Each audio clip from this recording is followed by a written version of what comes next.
Hello guys, आप सभी का लव एकेडमी में स्वागत है। आज हम बात करेंगे दक्षिण भारत, चोल, चालुक्य, पल्लव एवं संगम युग के बारे में। पहला क्वेश्चन है, 9वीं शताब्दी ईस्वी में चोल साम्राज्य की नींव डाली गई। यह डाली गई थी विजयालय द्वारा।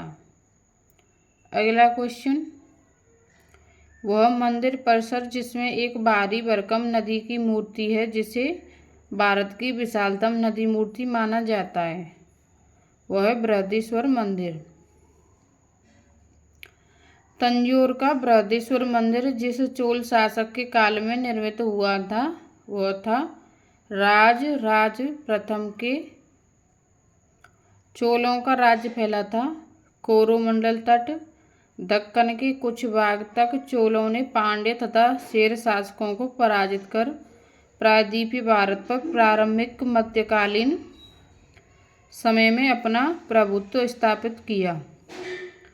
चोलों ने दक्षिण पूर्वी एशिया के शैलेंद्र साम्राज्य के विरुद्ध सैन्य चढ़ाई की तथा कुछ क्षेत्रों को जीता। अगला क्वेश्चन है, कावेरीपत्तन, महाबलीपुरम, कांची और तंजौर में से चोलों की राजधानी थी।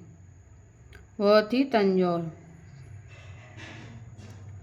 चोल प्रशासन की विशेषता थी गांव प्रशासन की स्वायत्तता।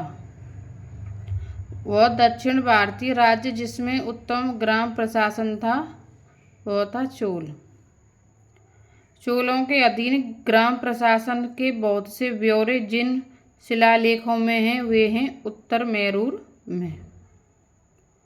चोल शासकों के शासनकाल में उद्यान प्रशासन का कार्य देखता था, वह था टोटबोरियम। चोल काल में निर्मित नटराज की कांस्य प्रतिमाओं में दिव्याकृति प्राय चतुर्भुज है। महिषासुरमर्दिनी नटराज, राम तथा सोमस्कंद चोल युगीन स्थापत्यों में से विश्व में श्रेष्ठतम प्रतिमा रचना माना जाता है, वह नटराज को। चोल शासकों के समय में बनी हुई प्रतिमाओं में सबसे अधिक विख्यात हुई नटराज शिव की कांसे की प्रतिमाएं। शिव की दक्षिणामूर्ति प्रतिमा उन्हें प्रदर्शित करती है शिक्षक के रूप में। नटराज की प्रसिद्ध कांस्य मूर्ति उदाहरण है चोल कला का।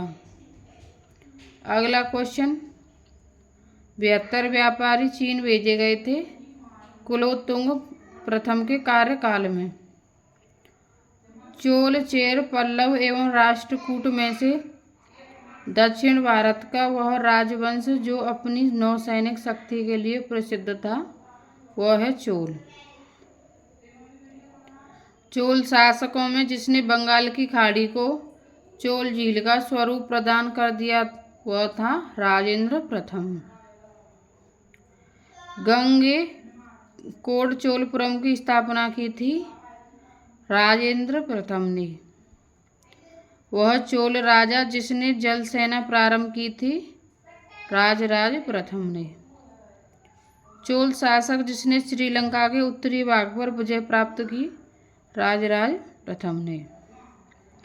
चोल राजाओं में वह जिसने सीलोन पर पूर्ण विजय प्राप्त की थी राजेंद्र प्रथम। वह चोल राजा जिसने श्रीलंका को पूर्ण स्वतंत्रता दी और सिंहल राजकुमार के साथ अपनी पुत्री का विवाह कर दिया था वह कुलोत्तुंग प्रथम। अगला क्वेश्चन है, चोलों के विषय में सत्य कथन है। हम चोलों के विषय में उनके पूर्ववर्ती राजवंशों की अपेक्षा अधिक जानकारी है। चोल शासकों ने मंदिरों की दीवारों पर अभिलेख उत्कीर्ण करने का चलन प्रारंभ किया जिनमें उनकी विजयों के ऐतिहासिक विवरण दिए जाते थे। एक साइड में है शब्द, एक साइड उनके विवरण। एरपत्ती, भूमि जिससे मिलने वाला राजस्व अलग से ग्राम जलाशय के रखरखाव के लिए निर्धारित कर दिया जाता था। वह तनियूर। स्थानीय प्रशासन में बड़े नगरों में अलग कुर्रम ग्राम संघ गठित करना।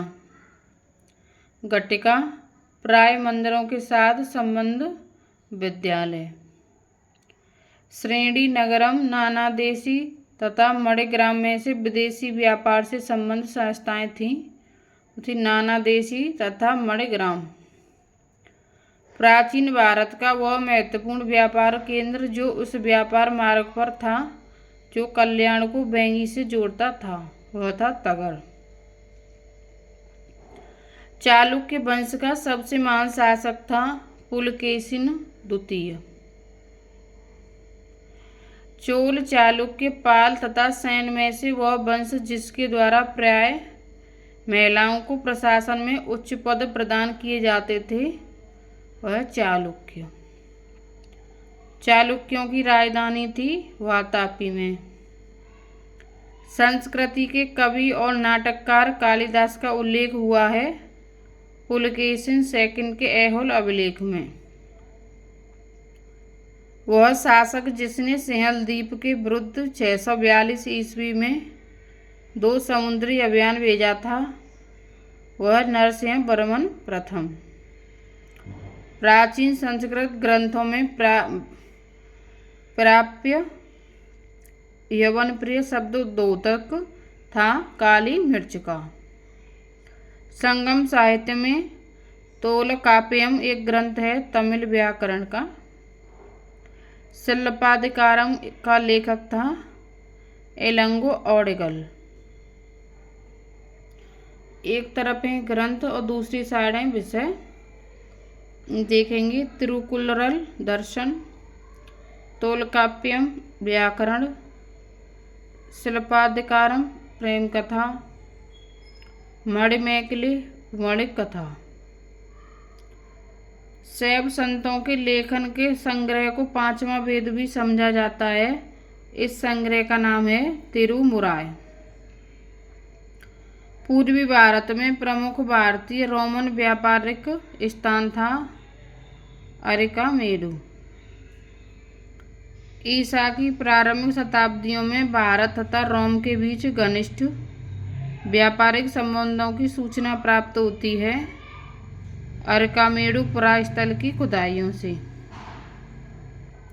अरिकामेडु ताम्रलिप्ति कौरके तथा वारवेरिकम में से वह बंदरगाह जो पौड़ के नाम से दी पेरिप्लस ऑफ द इरिथियन सी के लेखक को ज्ञात था वो था अरिकामेडु। रोमन बस्ती प्राप्त हुई है अरिकामेडु से। प्राचीन दक्षिण भारत के संदर्भ में कोरकई, पूम पुहार और मुरीची सुविज्ञात थे पत्तन के रूप में। इम्फोरा जार होता है एक लंबा एवं दोनों तरफ हत्तेदार जार। अगला क्वेश्चन है कंदव, चेर, चोल तथा पांड्य राजवंशों में वह जिनका उल्लेख संगम साहित्य में नहीं हुआ है वह है कदम्ब। धार्मिक कविताओं का संकलन कुरल है तमिल भाषा में। चैर, चोर, पल्लव तथा पांड्य में से एक वह जो तमिल देश के संगम युग का राजवंश नहीं था वह है पल्लव। तमिल ग्रंथ जिसे लघुदेव की संज्ञा दी गई है वह है कुरल। तमिल रामायण या रामावतारम का लेखक था कम्बन।